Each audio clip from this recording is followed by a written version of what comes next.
It was Christmas morning, the kind that always felt as if it carried some unspoken weight, some intangible force that lingered.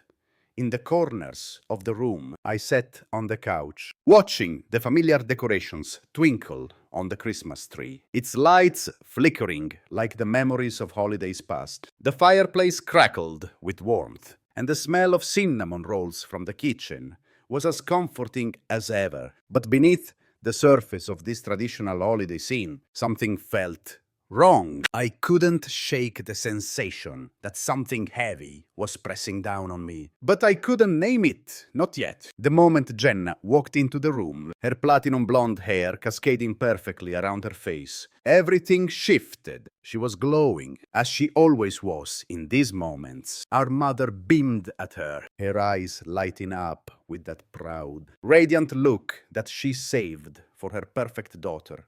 The one who always did everything right. Mom's voice trembled with excitement as she handed Jenna a small, gold-wrapped box tied with a satin ribbon, the kind of gift you could only give to someone who meant the world to you. I watched from the corner of the room as Jenna eagerly peeled back the wrapping paper, her perfectly manicured nails already poised for an over-the-top reaction, the kind she had perfected over the years. "Oh my God," she squealed, before even seeing what was inside. A rehearsed exclamation, as if she were on stage in a movie. The cameras rolling, waiting for her cue to shine, and then she opened it. The key was simple, elegant. A silver key nestled in a velvet-lined box. Her eyes widened, and her entire face lit up with a joy that radiated through the room. This wasn't just any key. This was the key to something monumental, something that had been carefully planned and orchestrated. Mom's voice crackled with pride as she announced, "We bought her a house." My stomach twisted. The words hung in the air like a judgment, heavy and final. The house wasn't just a gift.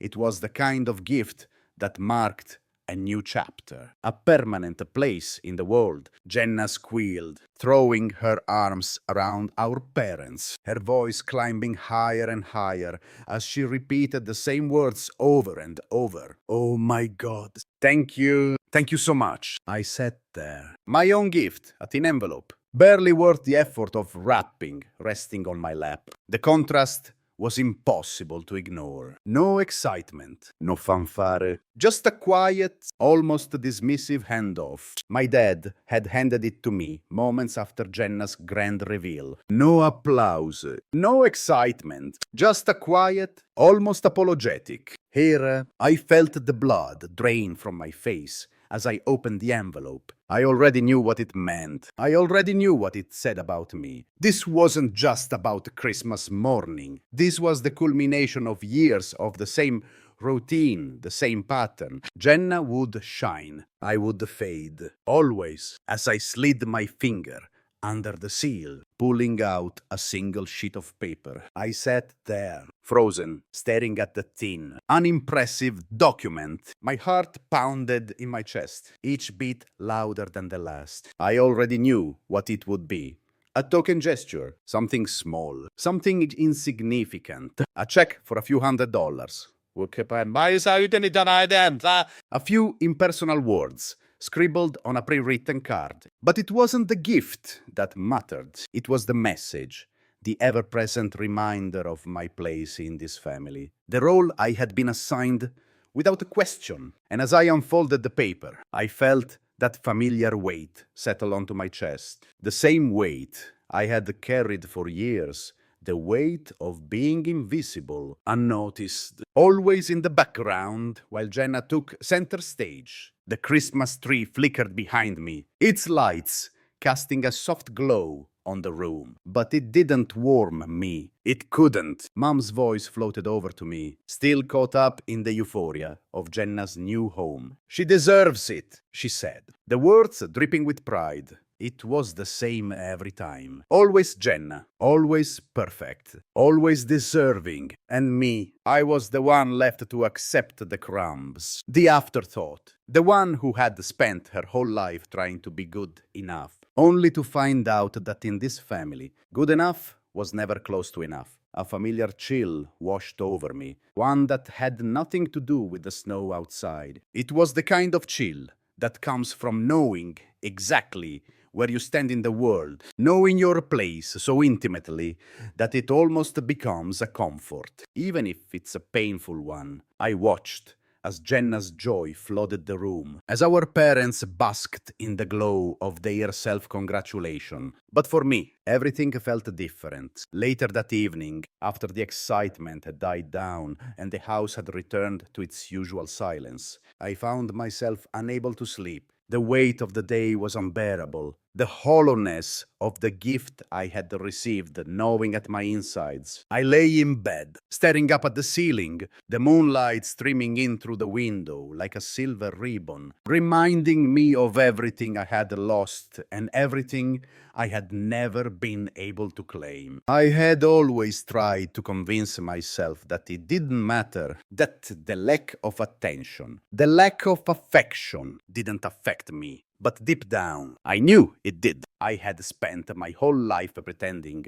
it didn't matter. But it did. My parents, in their blind obsession with Jenna, had made it clear, time and time again, that I wasn't enough. Not enough to deserve the accolades. Not enough to deserve the attention. And as much as I tried to hide it, as much as I buried my own dreams and desires, in the hope that one day they would notice me, I couldn't ignore the truth anymore. I wasn't their golden child. I was the invisible one. But as I lay there in the darkness, something shifted within me. A thought, small at first, but growing steadily louder. What if this year could be different? What if I didn't have to live like this anymore? What if I could stop playing the role they had cast me in? The thought gnawed at me, its presence insistent and undeniable. For the first time in my life, I didn't want to be invisible anymore. I didn't want to be the one who was always second, always left behind. I didn't want to be the one who silently accepted scraps while everyone else feasted. I got up from bed, feeling a quiet sense of determination flood through me. I knew what I had to do, and this time I wasn't going to wait for permission. I wasn't going to wait for them to see me. I would make them see. I would make them realize that I was more than the background character they had always treated me as I stepped into the hallway. I moved quietly, careful not to wake anyone. In the quiet of the night, I found myself standing at the threshold of my father's office, the door slightly ajar, the safe that he had guarded so carefully for years. The one that no one, not even me, had ever dared to open, was now wide open. My heart raced. Something wasn't right. I stepped inside cautiously, the musty smell of old paper and dust filling the air. The safe door hung open, a stark contrast to the meticulous way my father had always locked it. Inside, there were the usual stacks of paperwork, tax forms, property deeds, bank statements. But something caught my eye. A small, unmarked envelope tucked beneath a pile of files. My fingers trembled as I reached for it, my mind racing with questions. What was this? I didn't know what I was expecting, but I certainly wasn't prepared for what I found. Inside the envelope was a copy of my father's will, not the one I had seen years ago, the one where he made a big show of splitting everything evenly between me and Jenna. No, this was different. My name was listed first, not Jenna's. I was an equal beneficiary, and attached to my name was a property, a house, one I had never heard of before. The shock of the discovery hit me like a punch to the stomach. Why had they kept this from me? Why had they hidden it? And then, as I continued to scan the paperwork, the truth began to sink in. My name had been used in transactions, in loans, in accounts I had never authorized. Someone had forged my signature. The realization washed over me in waves. This wasn't just neglect. This wasn't just favoritism. This was something else entirely.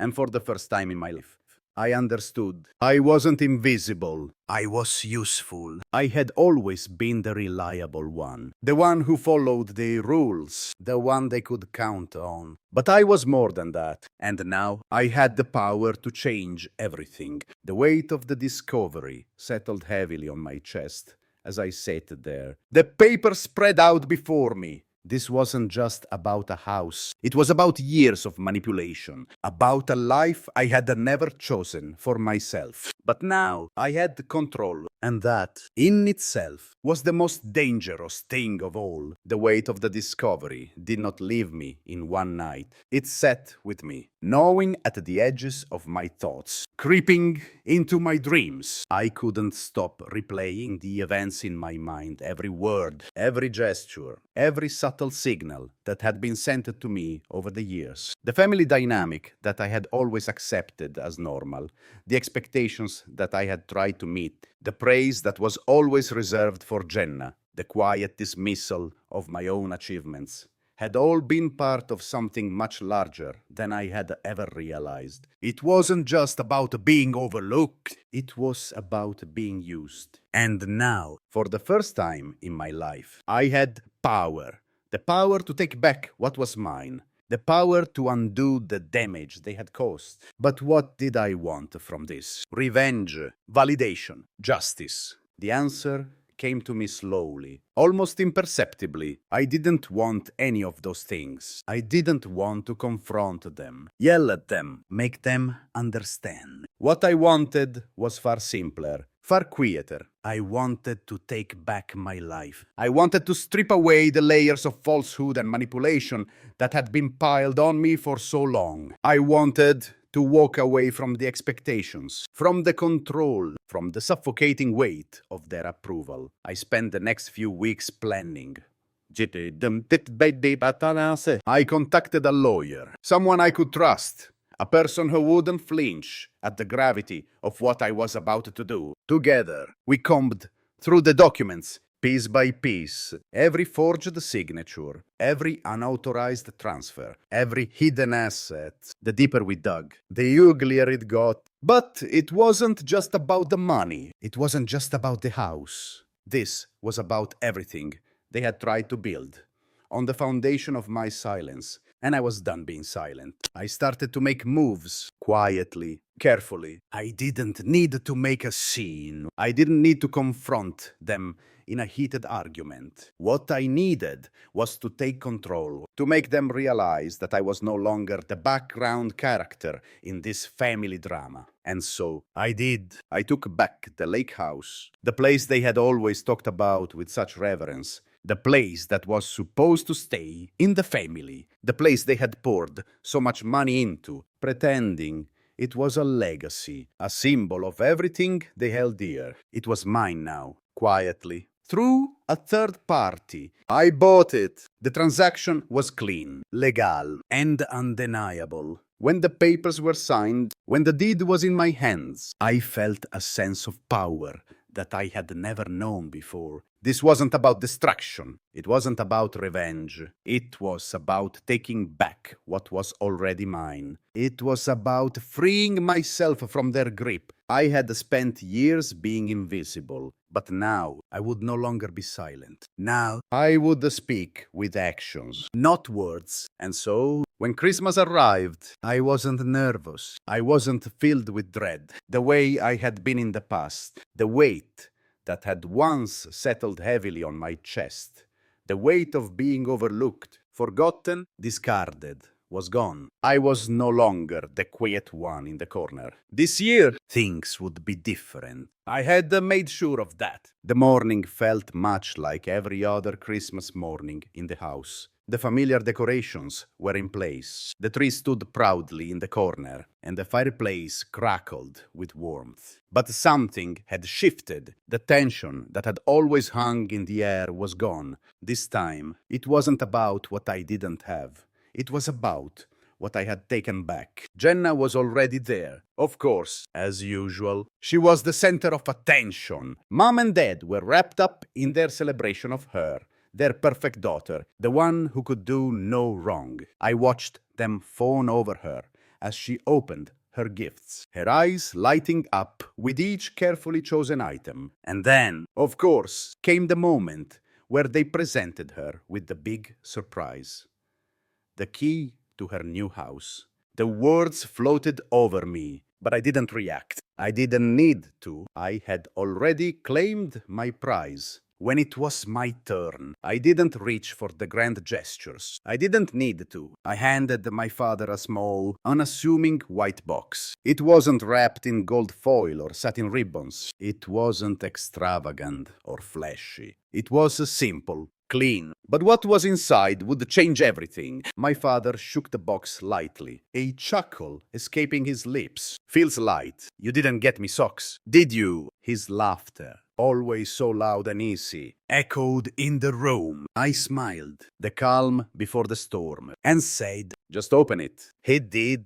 Inside, there was an envelope. Not just any envelope, though this one was thick, heavy, marked with an embossed seal that screamed importance. As he unfolded the papers inside, I watched the amusement slip from his face. His eyes skimmed at the first few lines, then widened as comprehension dawned on him. He looked up at me, his face draining of color. "What is this?" Mom leaned in, trying to catch a glimpse. Her curiosity piqued. She glanced at the bold header of the document, and then froze. Her lips parted, her face pale. It wasn't shock, it was fear. Fear that I had done something they could no longer control. Jenna, still blissfully oblivious, sipped her coffee, unaware of the storm that was about to break. She looked up at the change in the room and asked, "Wait, what do you mean you own the lake house?" And that was when it all came crashing down. I leaned forward, my eyes locked on my father's, and I said the words that I had waited my entire life to say. "I own the lake house now." Silence, absolute silence. My father's face twisted with disbelief, then anger, then something else I hadn't expected: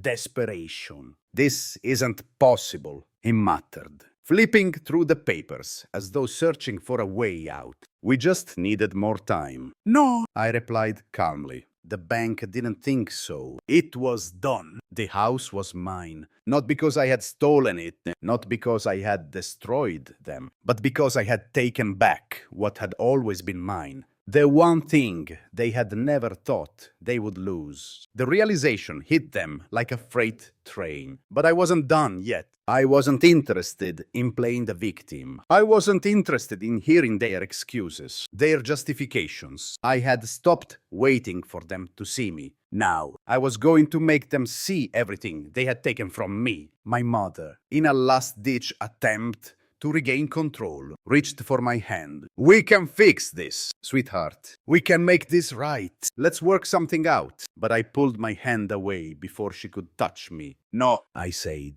my voice colder than I had ever heard it. "You don't get to negotiate with me anymore." And with that, I stood up, ready to leave it all behind. The life they had tried to dictate, the person they had tried to make me become. "Enjoy the rest of your Christmas," I said softly, and walked out. As I stepped out of the house, the cold air bit at my skin, but it wasn't an unwelcome feeling. It was sharp, cleansing, a reminder that I was no longer bound by the warmth of a family that had never truly seen me. The snow was falling softly, coating the world in a blanket of white. The streets, usually filled with noise and distraction, were eerily quiet, still as if the world had paused, holding its breath. I didn't look back, not even once. I got into my car and drove away, my mind calm for the first time in years. There was no rush, no urgent need to prove anything to anyone. I had done it. I had taken back what was mine. It wasn't just the house, it wasn't the money. It was something far more valuable: my freedom. I arrived at the lake house hours later, the journey feeling like a lifetime. The place was just as I remembered it. Quiet, untouched, with the faint scent of pine in the air. The house wasn't grand. It wasn't a mansion, nor was it as perfect as the vision my parents had made it out to be. But it was mine. I had made it mine. And that was enough. That night, I curled up in an old armchair by the window, a blanket wrapped around me, a glass of wine in my hand. I gazed out at the frozen lake, watching as the snow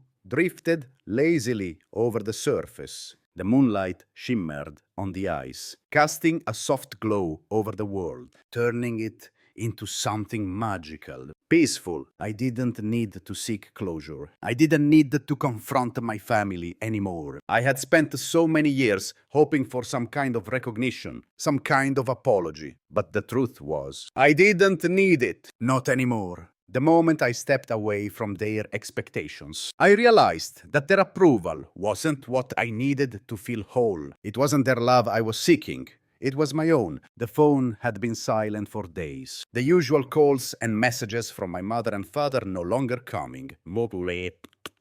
At first, I had expected them to fight harder, to argue, to try and pull me back into the fold. But they didn't. They couldn't. They had no power over me anymore. I was no longer their insurance policy, their safe bet. I was free. And that terrified them. A week passed before my mother finally called. I didn't answer. Then another call came, followed by a voicemail, each one more desperate than the last. The messages were filled with guilt and confusion, with the subtle manipulation she had perfected over the years. We need to talk. Your father is devastated. I don't understand why you're doing this. But I didn't care. Not anymore. Jenna left her own message. Her voice was cold, clipped, without the usual sweetness. You really think this makes you special? Fine, take the house, but don't expect anyone to come crawling back to you when you realize how miserable you are alone. I couldn't help but smile at the ignorance in her voice. She didn't get it. She would never get it. And I was fine with that. I deleted her message without a second thought. Weeks passed. The calls slowed. The emails dwindled. The occasional slip of conversation came from mutual acquaintances, distant relatives, neighbors who had once been so friendly. They spoke of the struggle my parents were facing, how the renovations on the lake house had drained more money than they had let on. Without it, they were floundering. The cracks were beginning to show. Dad was furious, seething with anger at me. Mom, on the other hand, was trying to hold everything together. Jenna was in denial, convinced that this was temporary, that someone would come along and fix everything for her. But I wasn't their savior. I wasn't their solution. I wasn't there to fix the mess they had created. They had made their choices. They had chosen Jenna over me for years, dismissing my accomplishments and belittling my value. Now they were forced to face the consequences of their actions, and I was no longer around to be their scapegoat. I spent my days in the lake house, fixing the small things. I repaired what needed to be repaired, cleaning up the place until it felt real, like something I could finally call my own. The house became a sanctuary, not just from my family, but from everything they had forced upon me. There were pieces of them everywhere. The faded outlines of old furniture on the wooden floors, the chipped paint in the hallway where Jenna had once thrown a tantrum. But there were also pieces of me here, the way the house settled at night, creaking gently in response to the cold, the way the sun poured through the windows in the morning, spilling warmth onto the kitchen floor, the way the air smelled different here, fresher, sharper, as if the house had been waiting for someone to finally breathe it in. I wasn't lonely. I wasn't bitter. I wasn't waiting for an apology that would never come. Because the truth was, I had already won. Not because I had taken the house, not because I had outsmarted them, but because I had finally stopped waiting for them to love me. And that, I realized, was worth more than anything they could have ever given me. The wind howled outside as the lake froze over in a sheet of white. I wrapped the blanket tighter around myself, feeling a quiet sense of satisfaction. I wasn't looking for closure. I wasn't waiting for them to come to me with their apologies. I had let go, and in that moment, I knew that I would never go back. I had stopped trying to earn their love. I had stopped seeking their validation for the first time in my life. I was truly free, and that freedom, this life that I had created for myself, was mine, and no one could take that away.